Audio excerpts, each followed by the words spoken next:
यहाँ कुछ लोग हैं जो 85 के भी असेंबली के हैं, कुछ उसके बाद आए हैं, और मुझे बड़े अफसोस से कहना पड़ता है कि जो पिछले 5 साल में असेंबली में हुआ वो हम सब के लिए बड़ी शर्मिंदगी का बायस है। गुजारिश ये कर रहा था कि अगर इस ऐवान के मेंबरान टैक्स अदा नहीं करेंगे तो फिर हम दूसरों पर टैक्स कैसे लगाएंगे? कि अपने अमल से यही लीडरशिप होती है। लीडरशिप ये नहीं है कि मैं टैक्स अदा ना करूं, दूसरों पर टैक्स लगा दूं। मोहतरम शाहिद खाकान अब्बासी साहब, जनाब वाला।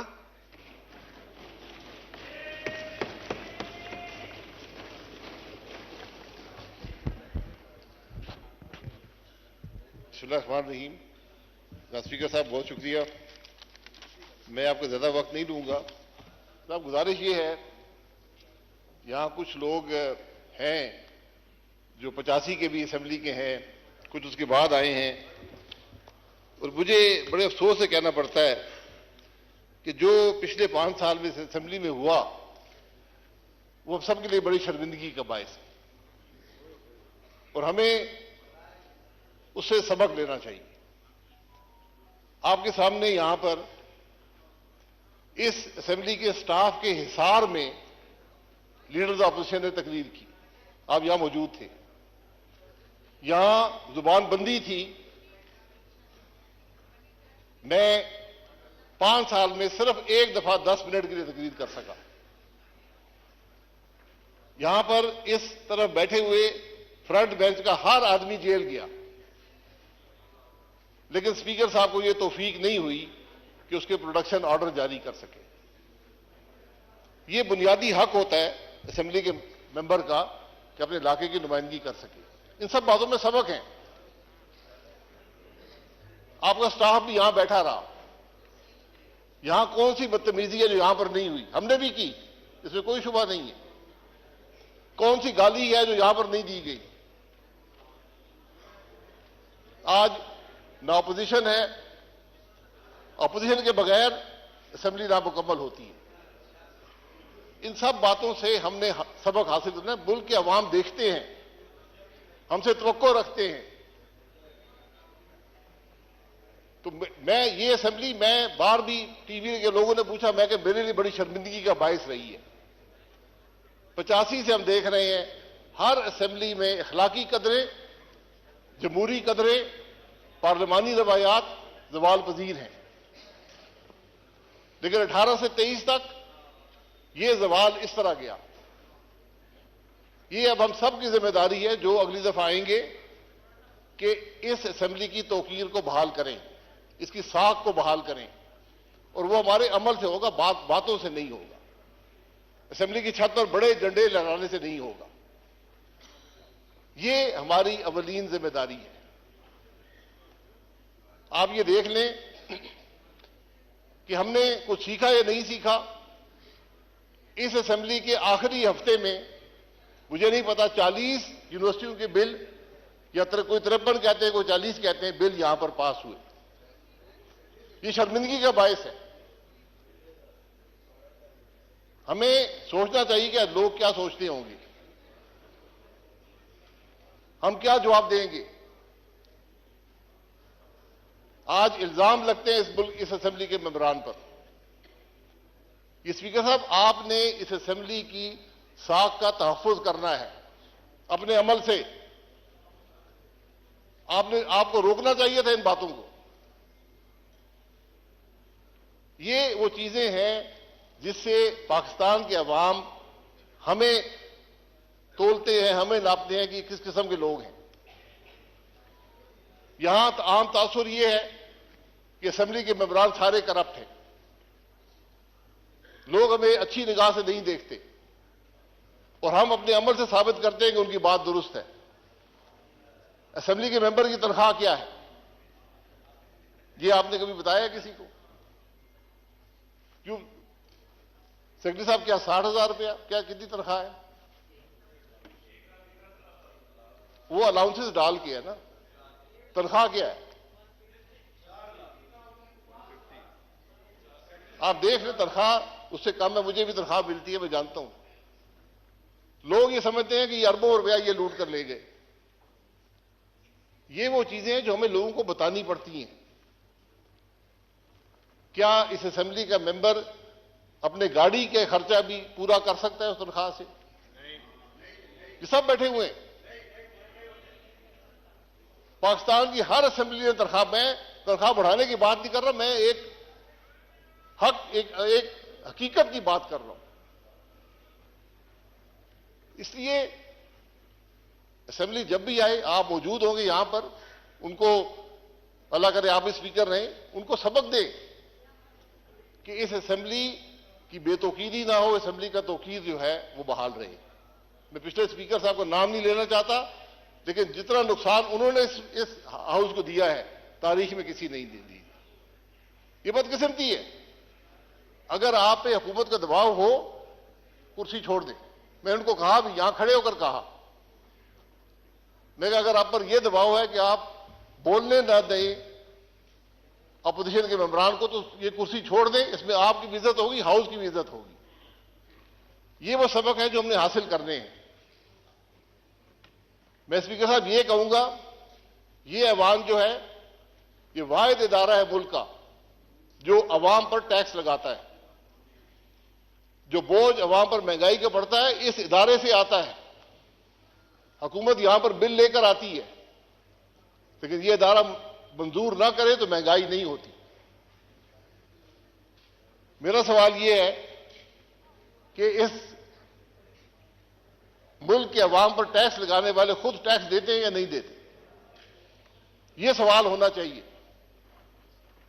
मैंने 13 साल नैब की अदालतों में गुजारे हैं, आज भी नैब की अदालत से होकर आया हूं। मुझसे नैब ने हर सवाल दुनिया का किया है, एक सवाल नहीं किया कि तुम टैक्स देते हो या नहीं देते हो। करप्शन का मेयार टैक्स की अदायगी या ना अदायगी में है। अगर मैं यहां से निकलूं, करोड़ों की गाड़ी में बैठूं, लाखों के बिजली के बिल हों, लाखों के गैस के बिल हों, 10-10 मुसल्ला मेरे साथ मुलाजिम हो और मैं टैक्स अदा ना करूं, तो उनके खर्चे का पैसा। जनाब शुक्रिया, मैं बस 2-3 मिनट और लूंगा। मैं जनाब गुजारिश ये कर रहा था कि अगर इस ऐवान के मेंबरान टैक्स अदा नहीं करेंगे तो फिर हम दूसरों पर टैक्स कैसे लगाएंगे? ये बड़ा बुनियादी सवाल है। जब तक आप इस सवाल का जवाब नहीं देंगे, ये मुल्क आगे नहीं चलेगा। आज पाकिस्तान की वफाकी हुकूमत की जो कुल आमदन उसके पास रह जाती है, वो सूद भी अदा नहीं कर सकती। ये असेंबली भी 24% पर कर्जा लेकर चलती है, दिफा भी 24% कर्जे पर चलता है, डेवलपमेंट भी 24% कर्जे पर होती है, हुकूमत भी 24% कर्जा लेकर चलती है। ये कितनी देर चलेगी? तो हमें जरा इन बातों को पर सोचने की जरूरत है। हमसे इलेक्शन कमीशन एक गोशवारा लेता है, आप भी भरते हैं, मैं भी भरता हूं, उसमें यह नहीं लिखा हुआ टैक्स कितना अदा करते हो। वाहिद पाकिस्तान में तबका है पार्लियामान के मेंबरान जिनके टैक्स के गोशवारे पब्लिक नॉलेज में होते हैं। वो रिकॉर्ड शाया होते हैं, नोटिफिकेशन गैजेट में शाया होते हैं, हर आदमी पढ़ सकता है ये आदमी कितना टैक्स देता है। तो कोई बात ढकी छुपी नहीं है। इसलिए हम सब की जिम्मेदारी है कि अपने अमल से यही लीडरशिप होती है। लीडरशिप ये नहीं है कि मैं टैक्स अदा ना करूं, दूसरों पर टैक्स लगा दूं। ये बातें, मैं स्पीकर साहब, बातें बड़ी लंबी हो सकती हैं। मैं आपसे गुजारिश करूंगा, इस पिछले 5 साल में जो लेजिस्लेशन हुई है इस ऐवान ने की है, उसका रिकॉर्ड मंगा लें। मैं आपको दावे से कहता हूं, एक कानून भी अवाम की सहूलत के लिए नहीं है, सब हुकूमत की सहूलत के लिए है। ये शर्मिंदगी की बात है। आज आप देख लें, यहां इंटीरियर मिनिस्टर लाइनें लगी हुई हैं असले की परमिट लेने के लिए। क्या कोई निजाम नहीं बन सकता? एक निजाम बना दें, हर पाकिस्तानी शहरी को असला रखने की इजाजत है। नादरा का कानून आपके पास है, नादरा के कार्ड में डालें, जो मर्जी असला रखे। मैं 10 क्लैशिकों में रखना चाहता हूं, मेरी मर्जी है। ये कौन सा निजाम है कि मिनिस्टर साइन करेगा, सेक्रेटरी साइन करेंगे, एमएनए यहां लोगों के सामने धक्के खा रहे, बदनाम हो रही, ये कौन सा निजाम है? इसी की सहूलत कर दे। मैं एक मिसाल देता हूं, मैं किसी पर तनकीद नहीं करना चाहता। हमें इन बातों का एहसास होना चाहिए कि अवाम को कैसे सहूलत दें। यहां रिलीफ मैंने बताया, आप अवाम को जितनी रिलीफ देना चाहें दे सकते हैं। 24% सूद पर आज हमारे मुल्क की यह कैफियत है। क्या हमें इन मामलात की परवाह है? मेरा सिर्फ एक शिकवा इस अवाम से, इस हुकूमत से यह रहा है कि मुझे कोई फिक्र नजर नहीं आती, मुझे कोई उजलत नजर नहीं आती, मुझे कोई तकलीफ नजर नहीं आती कि आज मुल्क के इन हालात में है। ये बिजनेस एज यूजुअल नहीं चलेगा, नहीं चल सकता।